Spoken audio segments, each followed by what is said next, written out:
Welcome to The Explainer. Today we're going to do something a little different. We're not just talking about feeling a bit better, we're actually building a complete blueprint for lasting emotional well-being. And it's all based on this really fascinating new framework. So let's just dive right in with a pretty fundamental question. I mean, we all try to be happy, right? But why does that feeling of real contentment so often feel, well, fragile? So temporary? Well, the source material we're digging into today argues that the problem isn't our effort, it's our whole approach. We spend all this time trying to patch up our emotional state with these superficial fixes, kind of like managing feelings as they pop up. Sure, it gives you some temporary relief, but what's really needed is a complete structural replacement. We're talking about changing the very foundation of how we even think about well-being. Okay, so first things first, let's start by really examining that shaky ground, that faulty foundation, that honestly most of our modern ideas about well-being are built on. And here's a core idea that, wow, it might just change everything for you. If you're struggling, it's probably not because you aren't trying hard enough. No way. It's much more likely that you're building your entire emotional life using a seriously flawed blueprint.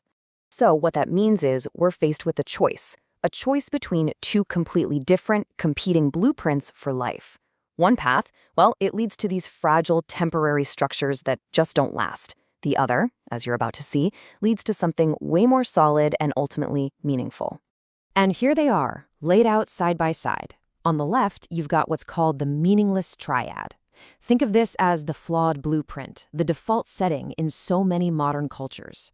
It's this idea that we're basically just material accidents, right? That happiness comes from external stuff, that's hedonism, and that the whole point of life is just to acquire more things.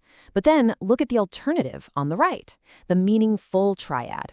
This is a huge shift. We're talking about seeing yourself as an active participant, generating well-being from the inside, and making your main goal contribution, not just acquisition. Big difference.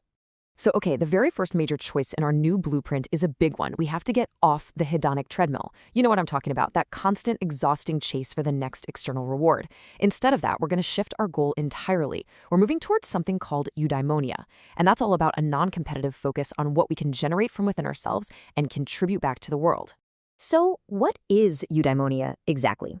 Well, think of it like this. It's a powerful, really stable kind of well-being that you build from the inside out.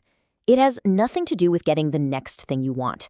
Instead, it comes from purposeful action and really how you choose to live your life. Okay, let's get into the construction phase. Let's see how this build actually starts. And, you might be surprised where we begin. It's not with meditation or positive thinking or anything like that. Nope, we start with the foundation itself.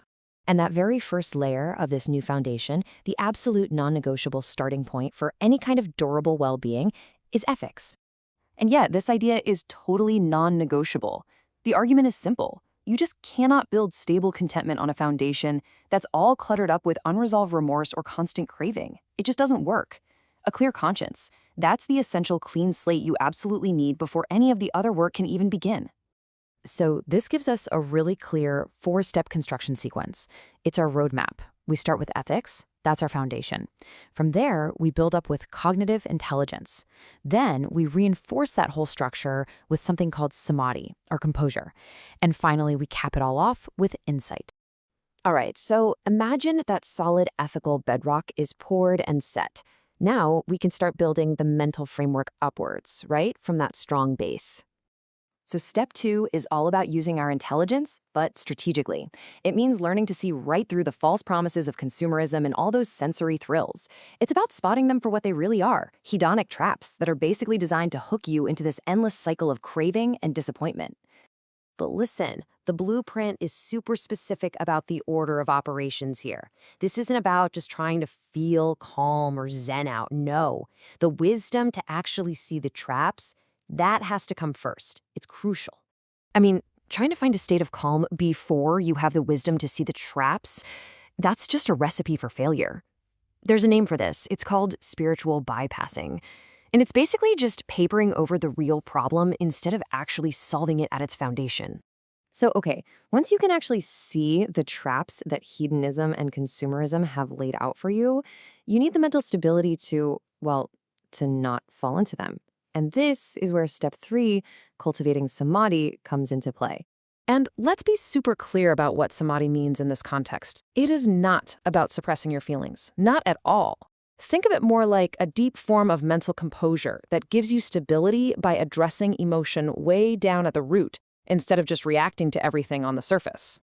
And now we're at the final piece of the architecture. This is the capstone, the big insight that locks everything we've built together and, honestly, fundamentally changes your entire perspective.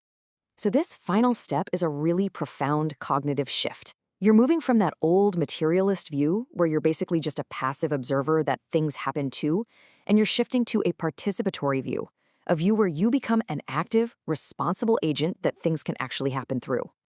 And this shift, it's described as being emotionally transformative. And why is that? It's because it automatically gives all of your choices inherent meaning. I mean, think about it. If you are truly a participant in this universe, then suddenly everything you do, it matters. So there you have it. This is the finished blueprint we've been building together. It's a clear, actionable path that takes you from that faulty, fragile foundation all the way to a resilient architecture of meaning. And it's built step by step: ethics, intelligence, composure, and finally insight.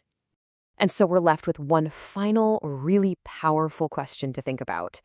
If you actually adopt this blueprint, if you start to see yourself not as some random accident, but as an active participant in the universe, then the central question of your life completely shifts. It goes from, what can I get, to what will I contribute?